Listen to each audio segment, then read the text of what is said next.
Hi everyone, back to the Evermore YouTube channel. It's Chris back with my rant stroke thought of the day, and it's all about Flash Gordon. That's right, Anthony Gordon, who's away on England duty at the minute, still not getting enough minutes, in my opinion. What are you doing, Southgate? He was so jammy to get that victory against Martin Dubravka the other day. If it wasn't for Jude Bellingham overhead kick, getting them back into the game, who knows how that would have went. By the way, just a sidebar, Jude Bellingham celebration, get a grip, FIFA and UEFA. What you talking about, man? Do you want players just to stand there like androids and not celebrate goals?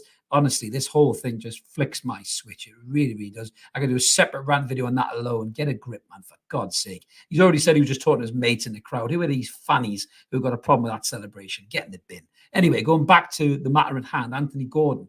He needs to have more game time, Southgate. Sort yourself out. But going back to Anthony Gordon as a player, we all know the complete madness, shit show is probably the best word, with how Newcastle were dealing with PSR. They were worried they were going to breach PSR, and everyone was saying, take the points deduction. I said take the points deduction, but there was rumours there was going to be a 10-point deduction. And I don't think the Premier League would have climbed down on that because they want to punish Newcastle. They didn't want the Saudis there in the first place, and they would have made an example of us had we breached it, because the rest of the league probably would have lined up and go, yeah, get him, 10 points, get him, which is pathetic, really. But that's probably what would have happened. So it turns out we didn't have to do that in the end, but it seemed to be a last-minute scramble offering our best players to other teams. Anthony Isak, so Alexander Isak, I beg your pardon, Alexander Isak, which was very mute kind of conversations, but Anthony Gordon was the big one. Anthony Gordon apparently was offered to Liverpool. Now, I did say at the time, this is a real worry for me because this could be a real backfiring strategy. If this was just the club's way of trying to do these failed transfers where they say, oh, well, we're trying to sell this player, it didn't quite work. I think it's the Brennan Johnson effect, really, what Nottingham Forest did.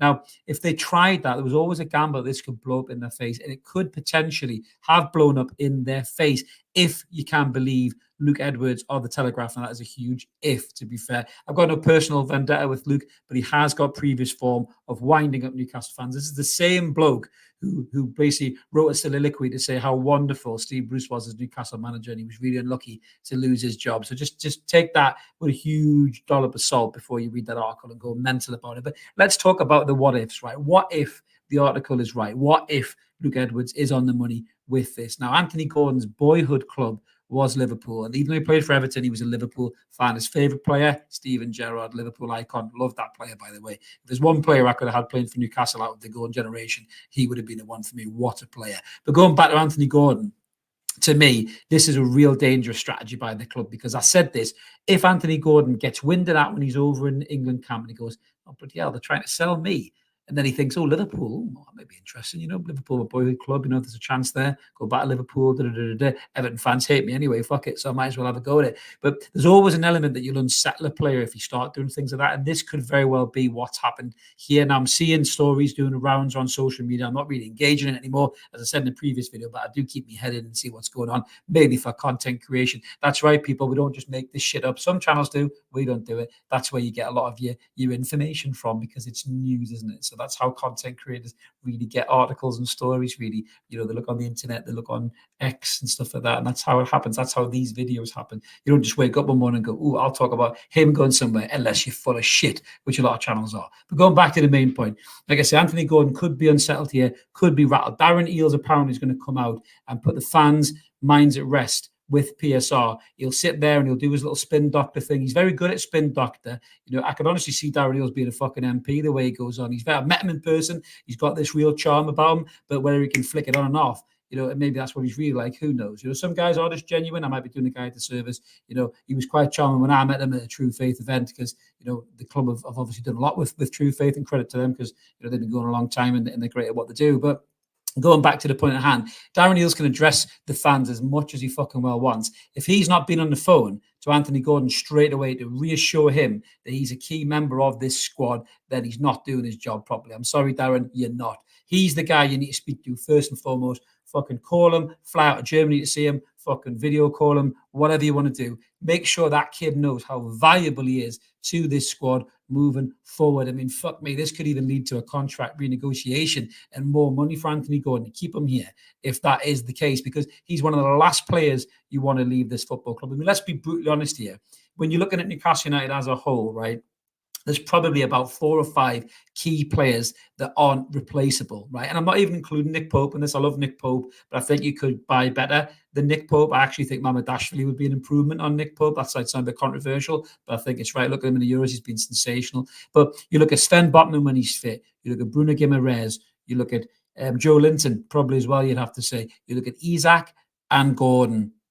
And they're the key players. They're the key players that you cannot lose to this setup. They are part of what's going to make this club successful. They are part of what's going to make this club get back in the Champions League. They are part of what's going to make this club hopefully win some silverware for the first time in 70-odd fucking years or whatever it is. You cannot sell your best players unless you're going to buy better. Now, let's be honest. If Anthony Gordon's head has been turned that badly that he wants to go to Liverpool, and Liverpool want to make it happen, then maybe Newcastle have to look at it and do something about it, because Eddie Howe will not want a player at the football club who doesn't want to be there. But who could you buy better than Anthony Gordon right now? Look what he did last season. Look at his stats.